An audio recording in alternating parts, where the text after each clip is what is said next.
Hi, I'm RG Macalinao and I'm the chef at Lowbrow Casual Restaurants.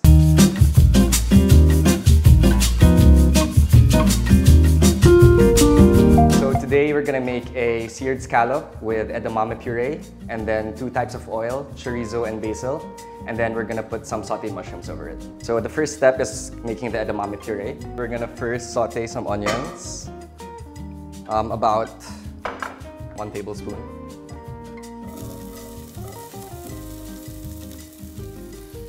And then followed by about 3 cups of edamame.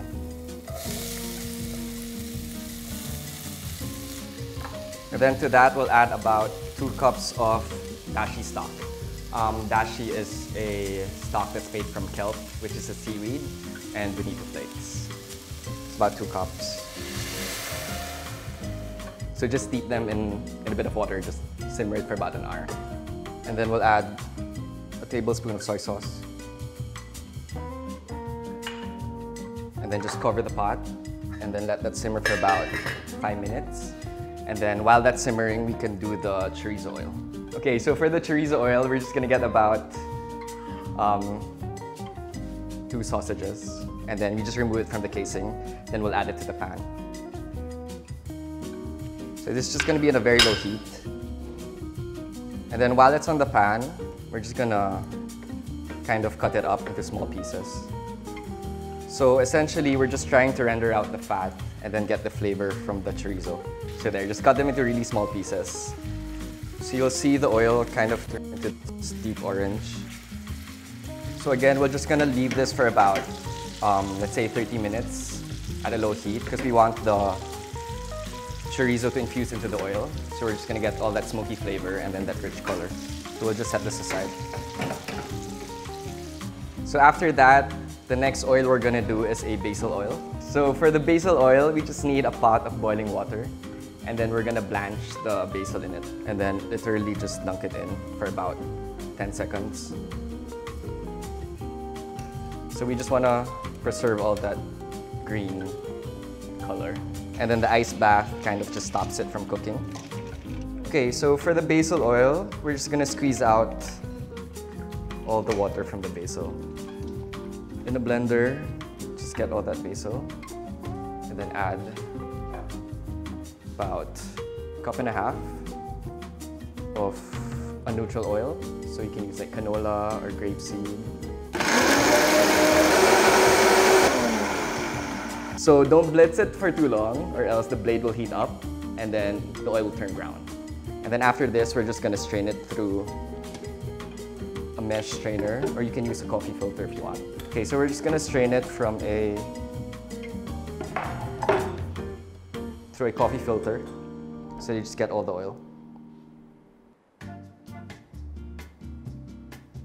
So the yield of the oil will be how much oil you've poured into it.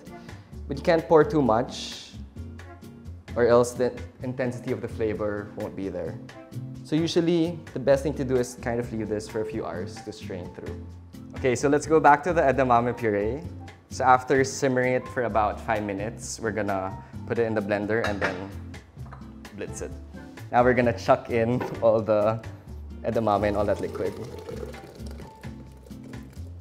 2 tablespoons of butter.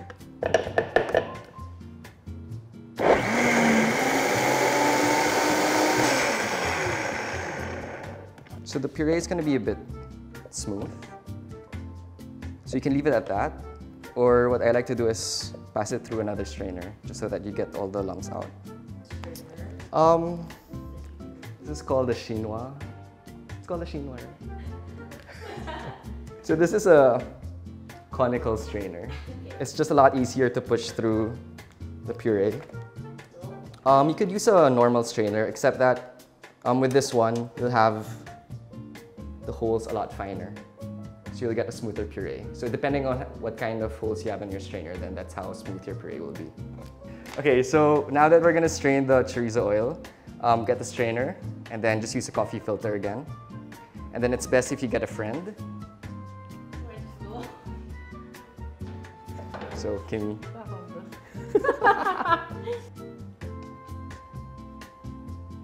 So again, just leave that for about 15 minutes so that all of the oil goes through.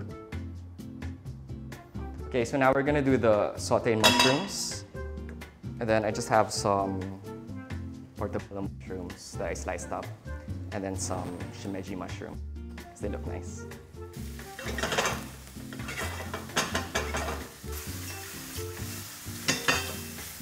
Okay, that's it. Set it aside. And then we'll get back to that once we start plating. Okay, so for the scallops, these are just store-bought scallops. You'll get them frozen. These are from Pacific Bay.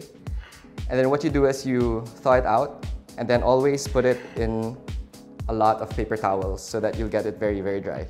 Because once we sear this, we don't want any moisture on top of the skin or else it's not gonna get a nice brown sear over it.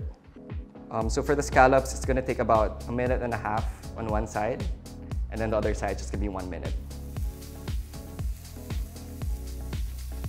So don't move them. You'll be tempted to move the scallop, but just don't. There, just give it a flip and then just give it 1 more minute on the other side. For the last step, we're just gonna fry a bit of kale leaves for garnish. So just in oil. So just get it fried.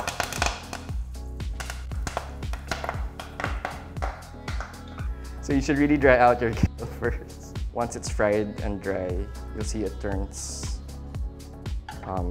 translucent. So let's plate. So first off, we're gonna have the edamame puree.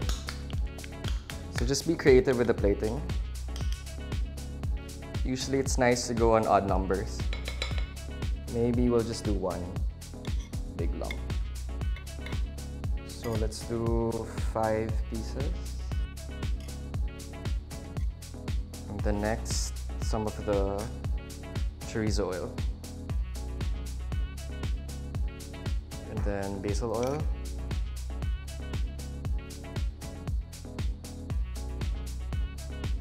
Fried kale. And last, a bit of toasted pine nuts just to give a nutty flavor. So that's your seared scallop with edamame puree and chorizo and basal oil and sauteed mushrooms. So now that you guys made a fancy dinner, you have all of this leftover mise en place. So what you can do is convert this into a midnight snack. So what I like to do is get a bit of bread. We'll just smear some butter over that. So we'll just use all the leftover stuff.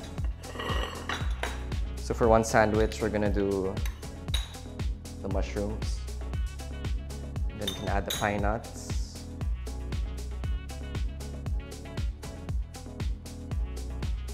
Then if you have some cheese at home, so this is just mozzarella and cheddar, just put on top.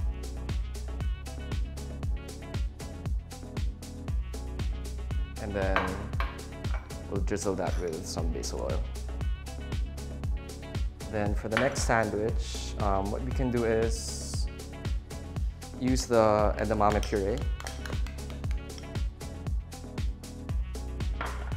So again, we'll just smear that all over. And then remember the leftover chorizo that you guys didn't use? We'll put that over this.